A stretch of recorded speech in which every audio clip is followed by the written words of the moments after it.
Because every day above ground is a good day. Some are just more questionable than others. Questionable Call, Wednesday edition. And before we get to Jazz Chisholm and what might become disaster in New York, you heard what I said. Let's get with 7 on the board, and we roll immediately to the Nightcap podcast. Ocho Cinco and Uncle Shannon Sharpe talking about paying U.S. Olympic athletes for gold medals. Take a look at this. How much are individual gold medals worth in each country by territory? All right. The U.S. Wait, we only get 37,000? Wow. We should at least 200,000. Hey, no allow. If you win the 100-meter gold, me and Ocho, 25,000 apiece. Bet. You know I don't like to spend no money. You too, Shakari. True. You get that 100. Nephew, hey, Rye, you win the gold, 25K. Noah Lyles trained 4 years for 9 seconds. Wow. Noah, we got you. Oh, Sid. Oh, the hurdle, yeah. You might as well mail Sid her check now. That's 100K. We good. I'll pay 50,000 any American to break a world record. I don't give a damn what the event is. Hold on. Out of my pocket. Wow. I got 50. Here go 50,000 right here. Sometimes you need a little motivation, right? I got another 50 right here. We not playing. 37,000. Come on now. Ocho Cinco, by the way, he's not lying. He does not like to spend his money. Questions on the board. Question, is this dope or is this disrespectful to the U.S. Olympic Committee? Listen, this is dope. There are like 5 billion U.S. Olympic athletes. They win a lot of medals. The U.S. Olympic Committee's got to feed and shelter and train these young men and women. Do you know that in some nations they send 4 athletes? If they win a gold medal, they got the money to spend on them. They got the money to reward them. But for U.S. Olympic athletes, you're going to make a lot of money as a gold medal winner. With that said, committee just ain't got the funds to make it happen. You could move, of course, go to Dubai or wherever, and get $5 billion. And meanwhile, actually, the gold involved with these gold medals worth like $800. So take the $37,000. Great idea. Dope for the Nightcap fellas to supplement the U.S. Gold Medal Award-winning athletes. Now we continue on to the countdown to number 6, presented by St. Lucie Battery and Tire, SLBT.com, Total Car Care Centers. Again, home of honest, reliable service since 1970. Jazz Chisholm, 4th home run in 24 hours as the Yankee now have themselves a brand new star. Take a look at last night, this close-up. Look at this. Look at the shot. Now watch what he does. He's watching. He's walking. He's playing. That's in Philly, mind you. Flips the bat. Look at his hand. Where's his hand? What's he grabbing? What is that about? And he'll begin to trot the bases, and you see the second baseman turn around because he's not enjoying the show. Jazz Chisholm, 24 hours, 4 home runs. It's a real thing in New York City. The question's on the board. Question, is he born for pinstripes, or be careful now? The answer here is be careful now. Jazz Chisholm, you had a great 24-hour period. You had a great 2-game period.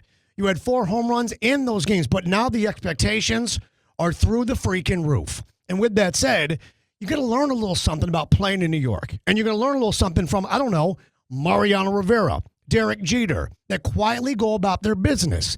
No problem celebrating. I got no issue whatsoever with building a brand.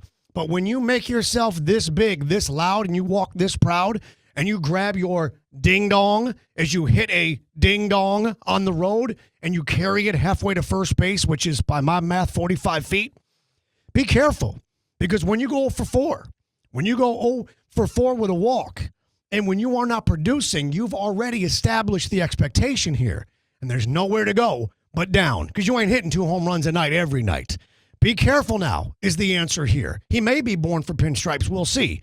But he's got to sit down with the old captain and others and learn the Yankee way ain't necessarily running the bases this way. We continue on all the way to number 5. And it comes to us from Tennessee Titan Training Camp and Jeffrey Simmons, who was not happy with a local radio host named Buck Riesling, who had comments about Jeffrey Simmons, was trying to get him on the show.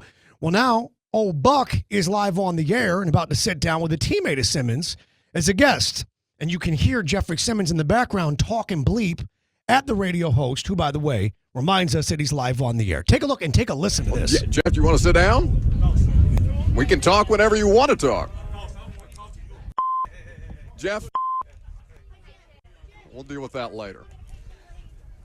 Roger McCreary sitting down with us here on 104.5. The producer. Jeff, I mean, we're on the air right now. I'm right here, Jeff. We can talk anytime you want to. Wow.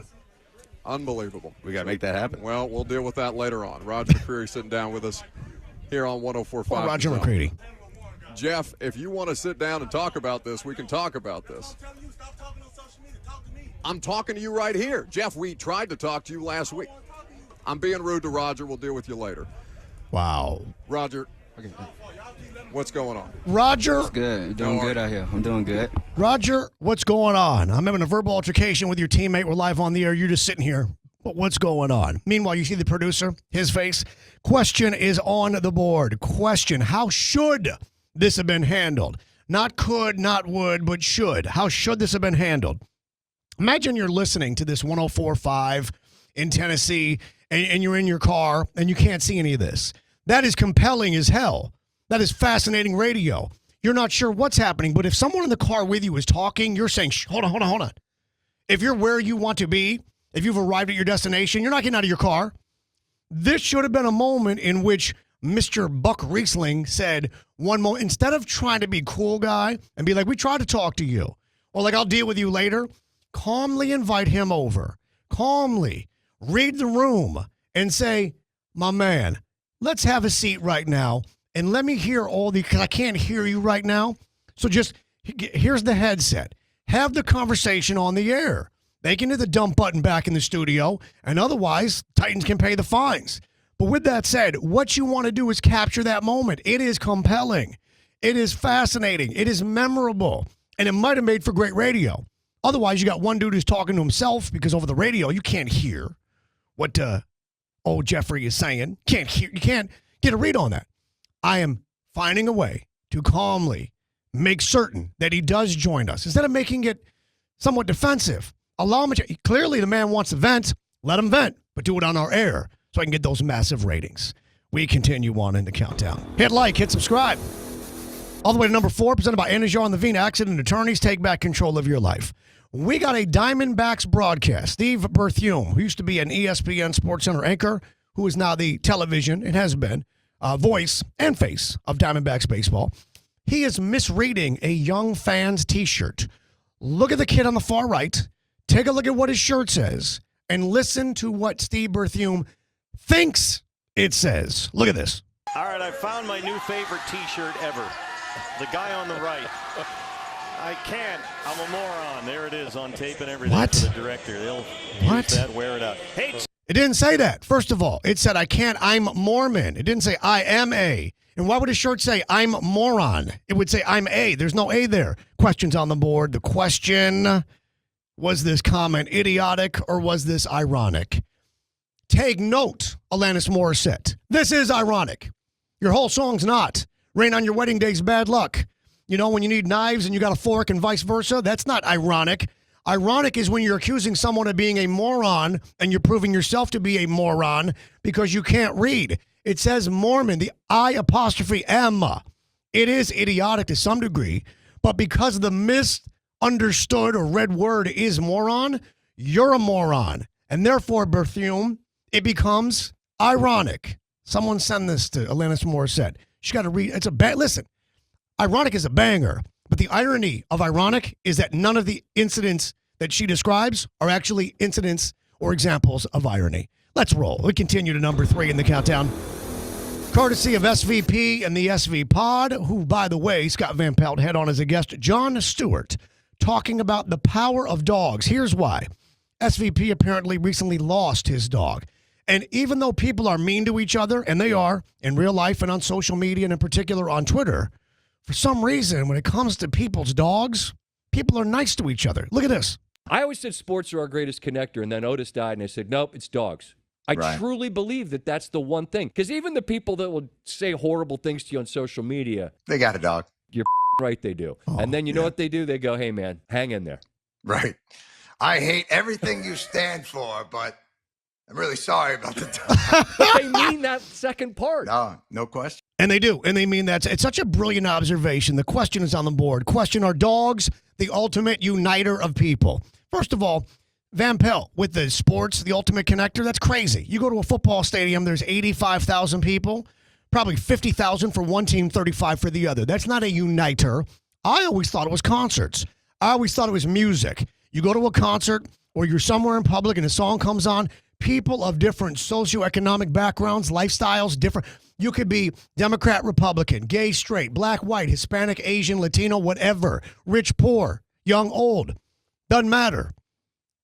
Music brings people together. They sing it together. They enjoy it together. They vibe on it together. But with that said, in an elevator, somewhere in public, people that would never talk to each other, people that would never acknowledge each other. Someone's got a dog, reminds them of their dog, a dog they used to have. They love the dog. Dogs are the ultimate, as SVP said, connector, but I'll say uniter because connector, it's alcohol, it's the ultimate connector.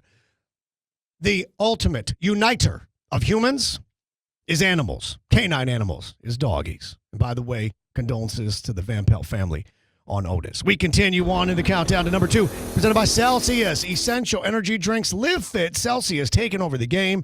Get you some today. Celsius. Tony Kornheiser making an observation about Olympic gymnastics that a lot of people are now confronted with having to admit for themselves. Look what he said on, pardon the interruption, about watching gymnastics. I will just say this, and I have to be honest. I watched this today. I don't really understand what I'm watching. For me, it's like diving. I don't know what's good and what's not good. If you don't fall down, I think you're great. And personally, I couldn't even get up on the balance beam. I could not. I could not stand on the balance beam. I could not get on those that floor, that exercise where you go from bar to bar. So God bless them all. The uneven bars. Yeah, that's what you're talking about. Questions on the board. Question: do gymnastics viewers actually know what they are seeing? No, they do not. Much like a lot of folks watching MMA, like the UFC or PFL. You can't tell what somebody's doing and what it means. You can't tell if your dude or your woman is winning or losing. In gymnastics, be honest. If they don't fall off, they're doing good. And by the way, if on dismount, they don't fall down, they don't step much, they're doing good. But in between, do you really know if it's a 360, a 540? Do you really know if something was actually? You don't freaking know. Stop lying. Kornheiser reveals us is a every 4-year casual observer of gymnastics that pretend that we know. But it isn't until the scores are posted whether or not you realize that you thought someone did well or didn't is justified. Watch it with the volume off. Do that. Do that since you're all into gymnastics right now. Turn the volume off, watch it, and then you tell me what you think the scores are because, the commentary of the experts that actually do know. Yeah, Tony Kornheiser is right. They have no idea what they're seeing. Just like that, all the way to number 1 on this Wednesday edition.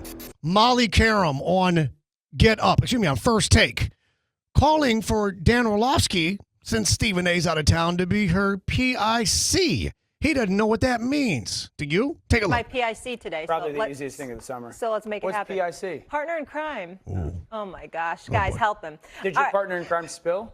Okay, let's go. Wow. All right. Questions on the board. Question, PIC. Did you immediately know what it meant?